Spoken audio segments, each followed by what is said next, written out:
Мен оны бірінші рет көргенде жүрегім шым ете қалған. Қарапайым, ұяң қыз еді. Көзіне қарасам біртүрлі тыныштық, бірақ ішінде от жатқандай. Мектептің дәлізінде кезігіп, қысқа ғана амандасып жүрдік. Уақыт өте жақын араласа бастадық. Сабақтан кейін бірге қайтатынбыз. Қасында жүрсем, күннің қалай батқанын да білмейтін. Әлі ештеңе айтпадым, бірақ іштей оның менікі болғанын қаладым. Бір күні кешке SMS жаздым. Кешке шығасың ба?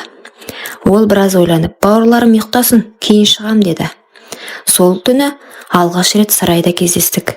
Ешқандай артық қимыл жоқ, тек ұшақтап отырдым. Шашының иісі, ақ мамықта екі алмасының денесінің жылуы, іштей осы сәтті ешқашан ұмытпаймын деп ойладым. Бірнеше апта бойы солай жалғасты. Кеш батқанда бәрі ұйықтағанда ғана кездесеміз. Құшақтасып ұзақ отырамыз. Кейде ерніміз түйіседі. Киімнің сыртынан ғана тигізіп жүретінмін. Соның өзі жүрегімді жарып жібере жаздайтынмын. Мен оны қатты қаладым, бірақ асықпадым. Өзімді тежедім. Себебі ол әлі қыз, ал мен оның сенімін жоғалтқым келмеді. Бірақ бір нәрсе анық еді. Менің өмірімде ондай сезімді ешкім сыйлаған жоқ. Күндердің бірінде ол маған өзі жазды. Кешке боссың ба деді. Жүрегім зу ете түсті. Иә деп бірден жауап бердім. Түнде ауыл тынышталып, бәрі ұйықтаған кезде ол баяғыдай сарайға келді. Бұл жолы бәрі басқаша болды. Ол бұрынғыдай қысылып отырмады. Қасына отырдым, қолын ұстадым. Үндемей ұзақ отырдық. Бір сәт оның көзіне қарасам, ішінде бір шешім бардай көрінді. Сен дайынсың ба деп сұрадым. Ол қысқа ғана иә деді. Көрпені жерге төсеп, оны жайлап жатқыздым. Әуелі еріннен, кейін мойнынан, мамықта екі омырауынан құшарлана сүйдім. Қолым оның арқасын, белін сипады. Ол дірілдеп терең тыныстай бастады. Бір сәтте денемді тежегіш жойылғандай болды. Досымды итеріп жіберген сәтім. Оның көзі тас төбеге қарап, ерні тістеліп ауырсынып қалды. Көзінен жас шықты. Мен тоқтадым ба деп ойладым, бірақ ол басын изеді. Жалғастыр деді. Аздан соң ауырсынуы басылып, тынысы жеңілдеді. Сол сәтте мен оның маған толық берілгенін түсіндім. Екеуміз де терлеп, шаршап, бірақ бір-бірімізге қанық күйде ұзақ жатып қалдық. Содан кейін бірнеше күн қатарынан осылай кездестік. Ешкім білмеді. Көзқарасымыз өзгерді. Жанасуымыз өзгеше болды. Енді бізді тек құшақтау мен сүйісу емес, бір-бірімізге тәуелді ету сезімі байлады. Мен ішімнен осы қызға үйленемін деп ант бердім. Бірақ өмірдің бізге қандай сынақ дайындап қойғанын әлі де білмеген екенмін. Онымен өткен күндер өмірімнің ең тәтті шағы болды. Әр кездескеніміз бір мереке, әр жанасу жаңа бір әлем еді. Біз сақтанып жүрдік, бірақ сезімге шектеу қою мүмкін емес еді. Бірде екеуміз ауыл сыртындағы шеткі қырда отырдық. Күн қызарып батып бара жатыр. Ол маған қарап, болашағымыз қандай болады екен деді. Мен ойланбай, мен саған үйленемін, ешкім сені менен тартып ала алмайды дедім. Сол сөзіме өзімде сенімдедім. Бірақ тағдыр басқа сценарий дайындапты. Күзге қарай ауылға жаңа қыз келді. Бір тойда танысып қалдық. Әуелі оған аса мән бермедім. Бірақ бір-екі рет бірге отырған соң ол өзі маған тиісіп жақындай бастады. Өзімде байқамай оңбай қателестім. Сол түні бірнеше рет тағы да бір қызды бүлдірдім. Көп ұзамай сол қыздың екі қабат екенін естідім. Басымды алып қашпай мойындауға тура келді. Оның ағалары үйленесің деп келді. Сол түні мен өзімді жек көрдім. Өйткені менің уәдем, менің сенімім бәрі аяқ асты болды. Ең ауыр сәт оған айту еді. Кездескенімде көзіме тура қарамады. Рас па бұл деді. Мен үнсіз басымды изедім.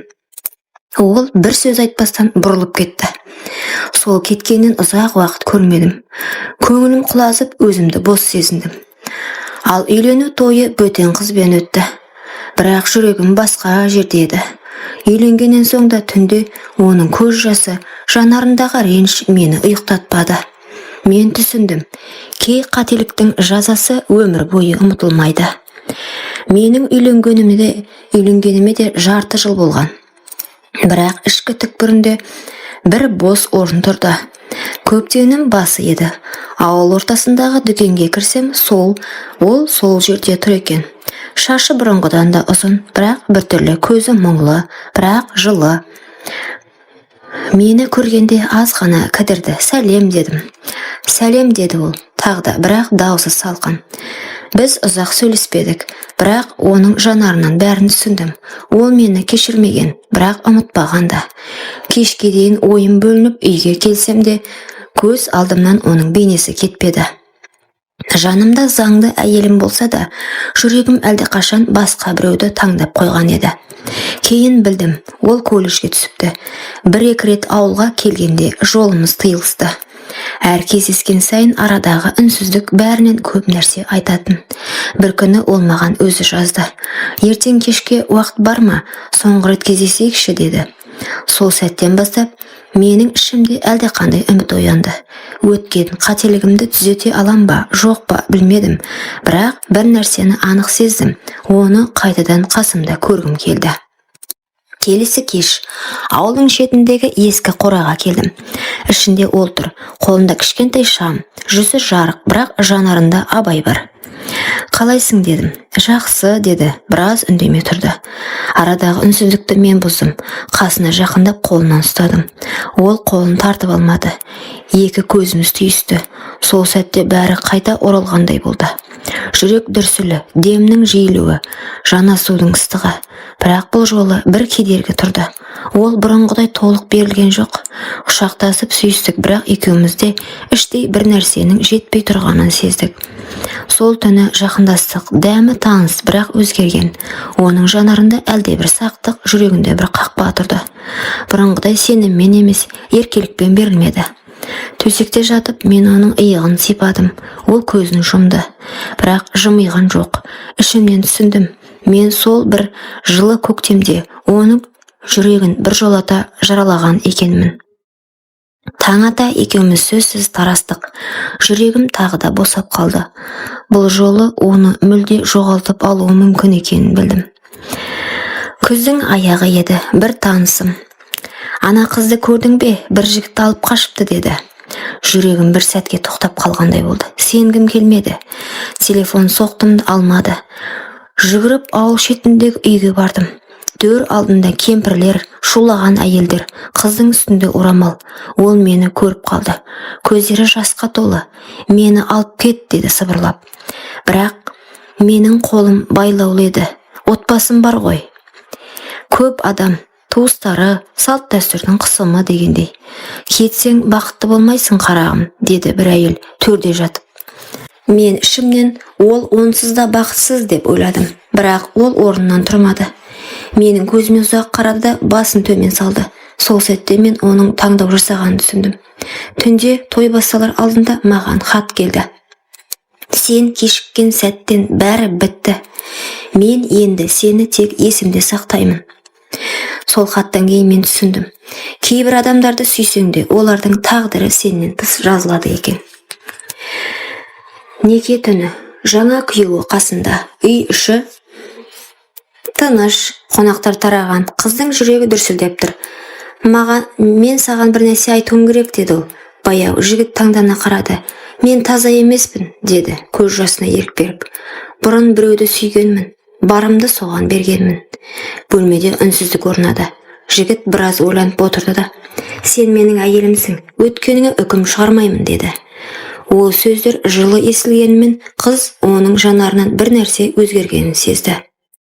Бұл бақылау сияқты көрінгенмен іштей ол да өз қақпасын жапты. Кейінгі күндері екеуі бірге жатты, бірақ қыз бұрынғыдай сезімді сезбеді. Бұрынғы жігітімен болған сәттері құшақтың ыстығы, жүрек дүрсілі, бәрі тек естелікте қалды.